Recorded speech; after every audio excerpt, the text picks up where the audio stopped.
విశాఖ ఉత్తర నియోజకవర్గ జనసేన అభ్యర్థి ఉషా కిరణ్ నియోజకవర్గంలో ఎన్నికల ప్రచారం నిర్వహించారు. 38, 39 వార్డులలో ఇంటింటి ప్రచారం నిర్వహించిన ఉషా కిరణ్ జనసేన సిద్ధాంతాలను ప్రజల దృష్టికి తీసుకెళ్లారు. రాజకీయాల్లో మార్పు రావాలంటే పవన్ రావాలని పిలుపునిచ్చారు. ప్రచార కార్యక్రమంలో పెద్ద సంఖ్యలో జన సైనికులు పాల్గొన్నారు.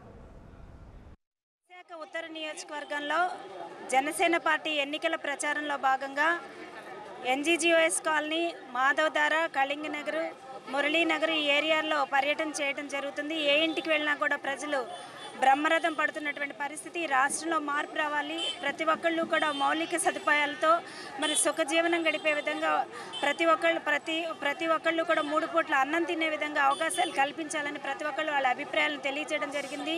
మరి రాష్ట్రానికి ఒక సమర్థుడైనటువంటి, నిబద్ధత ఉన్నటువంటి, క్రమశిక్షణ ఉన్నటువంటి వ్యక్తి ముఖ్యమంత్రి స్థానంలో ఉంటేనే మా పిల్లల భవిష్యత్తులో బాగుపడతాయి. కాబట్టి అటువంటి వ్యక్తి పవన్ కళ్యాణ్ గారు. కాబట్టి పవన్ కళ్యాణ్ గారిని ముఖ్యమంత్రిని చేస్తాం. మరి ఇక్కడ జనసేన పార్టీ అభ్యర్థిగా మరి సిపిఐ, సిపిఎం, జనసేన అలాగే బీఎస్పీ పార్టీ తరపు నుంచి పోటీ చేస్తున్నటువంటి ఆంధ్ర రాష్ట్రాల్లో నూతన రాజకీయ ప్రత్యామ్నాయం ఏర్పాటు చేయాలని చెప్పేసి సిపిఎం, సిపిఐ, జనసేన, బీఎస్పీ 4 పార్టీలతో ఈ నూతన రాజకీయ ప్రత్యామ్నాయ కూటమి అనేది ఏర్పడింది. ఈ కూటమి తరపున మేము ఇప్పుడు ప్రచార క్యాంపెయిన్ అనేది నిర్వహిస్తున్నాం. ఈరోజు విశాఖపట్నంలో నార్త్ నియోజకవర్గంలో పసుపులెట్టి ఉషా కిరణ్ గారు జనసేన అభ్యర్థిగా గాజు గ్లాస్ గుర్తుపై పోటీ చేస్తున్నారు. అలాగే ఎంపీ అభ్యర్థిగా జేడి లక్ష్మీనారాయణ గారు గాజు గ్లాస్ గుర్తుపై పోటీ చేస్తున్నారు. వీళ్ళిద్దరినీ కూడా విశాఖ ప్రజలందరూ కూడా అత్యధిక మెజారిటీతో గెలిపించాలని సిపిఎం పార్టీగా మేము విజ్ఞప్తి చేస్తున్నాం.